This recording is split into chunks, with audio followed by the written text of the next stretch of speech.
ನಮಸ್ಕಾರ ವೀಕ್ಷಕರೇ, ಸ್ಟಾರ್ 74 ನ್ಯೂಸ್ಗೆ ಸ್ವಾಗತ. ನಾನು ಎಂ ಮಂಗಳಗಟ್ಟಿ. ಕುಡಿಯುವ ನೀರಿಗಾಗಿ ಮಹಿಳೆಯರ ಬಿಗ್ ಫೈಟ್. ಗದಗ ಬೆಡಗಿರಿ ಅವಳಿ ನಗರದಲ್ಲಿ ಕುಡಿಯುವ ನೀರಿಗಾಗಿ ಹಾಹಾಕಾರ ಉಂಟಾಗಿದ್ದು, ಇಲ್ಲಿನ ನಾಗರಿಕರು ತೀವ್ರ ತೊಂದರೆಯನ್ನು ಅನುಭವಿಸುತ್ತಿದ್ದಾರೆ. ನಗರದ ಟರ್ನಲ್ ಪೇಟ್ ಕಳೆದ 20 ದಿನಗಳಿಂದ ಕುಡಿಯುವ ನೀರು ಸರಬರಾಜು ಆಗದೇ ಇರುವುದರಿಂದ ಇಲ್ಲಿನ ನಾಗರಿಕರು ರೊಚ್ಚಿಗೇಳುವ ಮೂಲಕ ನಗರಸಭೆ ಅಧಿಕಾರಿಗಳಿಗೆ ಹಿಡಿಶಾಪ ಹಾಕುತ್ತಿದ್ದಾರೆ. ನಗರಸಭೆ ಪೂರೈಸುವ ಕುಡಿಯುವ ಟ್ಯಾಂಕರ್ ನೀರನ್ನು ತುಂಬಿಕೊಳ್ಳಲು ಮಹಿಳೆಯರ ಮಧ್ಯೆ ಬಿಗ್ ಫೈಟ್ ನಡೆದಿದ್ದು, ಜಡಿ ಹಿಡಿದು ಪರಸ್ಪರ ಬಡಿದಾಡಿಕೊಂಡ ಘಟನೆ ಜರುಗಿದೆ. ಕಣ್ಮುಚ್ಚಿ ಕುಳಿತಿರುವ ನಗರಸಭೆ ಆಡಳಿತ ಮಂಡಳಿಯು ಈಗಲಾದರೂ ಸಹ ಎಚ್ಚೆತ್ತುಕೊಳ್ಳುವ ಮೂಲಕ ಕುಡಿಯುವ ನೀರಿನ ಸಮಸ್ಯೆಗೆ ಕ್ರಮ ಕೈಗೊಳ್ಳಬೇಕಾಗಿದೆ. ನಮಸ್ಕಾರ ಮಾಡ್ತಾರ, ನಾವು ಅವ್ರು ನಮಸ್ಕಾರ ಮಾಡೋದು.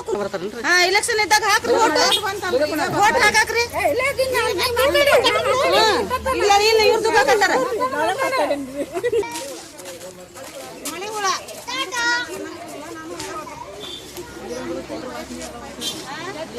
ಎರಡು ತಿಂಗಳಕ್ಕೊಮ್ಮೆ ನೀರು ಬಿಡ್ತಾರ. ನೀರು ಬಿಟ್ಟರು ನೀರಂಕರು ಉಪಯೋಗ ಇಲ್ಲ. ನೀರಂಕರು ಫುಲ್ ವಾಸನೆ, ತಗ್ನಿ ಪುಡಿನ ವಾಸನೆ ಬರ್ತಾವ ನೀರು. ಮೆಂಬರಿಗೆ ಫೋನ್ ಹಚ್ಚಿ ಹೇಳಿದ್ರ ಮೆಂಬರ್ ಏನಂತಾರ್ರಿ, ನೀರಿಲ್ಲ, ಅದನ್ನಿಲ್ಲ, ಟ್ಯಾಂಕರ್ ಇಲ್ಲ ಅಂತ ಇರ್ತಾರ. ಮೊನ್ನೆ ಟ್ಯಾಂಕರ್ ಬಂದ್ರೆ ಏನಾಗೈತ್ರಿ ಇವತ್ತು? ಹಾ ರೀ, ಟ್ಯಾಂಕರ್ ಬಂದಿರ್ತಲ್ಲ, ಏನ್ ಮಾಡಿದ್ರಿ? ಅದ ಗುದ್ದಾಡ ಹೆಣ್ಮಕ್ಳು ಜುಟ್ಲಾಡ್ದಾರ ಗುದ್ದಾಡ್ರಿ. ಎದ್ರ ಸಂಬಂಧ ರೀ? ನೀರಿನ ಸಂಬಂಧ ರೀ. ನೀರು ಬರ್ಲಾರ್ದ ಒಂದ್ 2 ತಿಂಗಳ ತಿರ್ಲಿಗಿಲ್ಲ.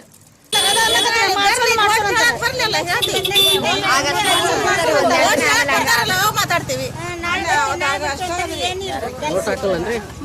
ಮಾಡಿಸ್ತೀರಿ ಅಂತಾರ್ರಿ. ಅಷ್ಟೇ ಮಾಡೋನ್ರಿ ಅನ್ನೋದು ಅಷ್ಟೇ ರೀ. ಓಟ್ ಹಾಕ್ತಾರ್ರಿ.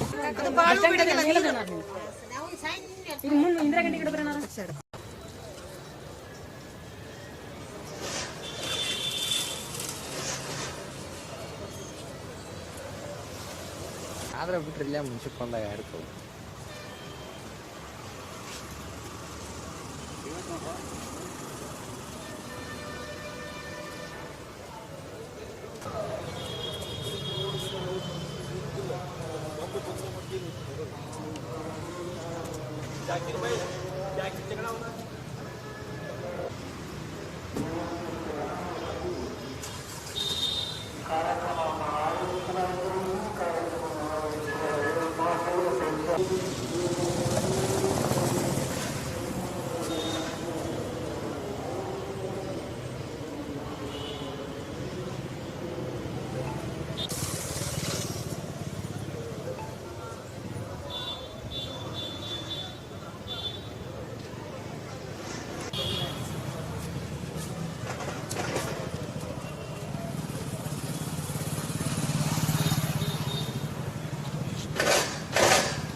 ಬಿಡಿಸು ಬಿಡಿಸ್ರ ಬಾ ಬಿಡ್ಸ ಬಿಡಿಸ್ರಿ.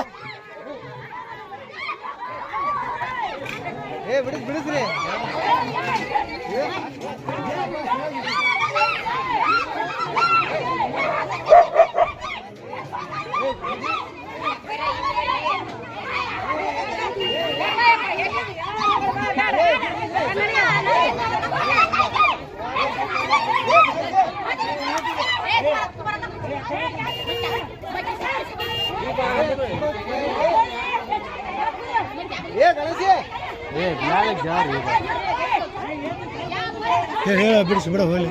ಏನ್ ಕೇಳಾಕ ತಯಾರ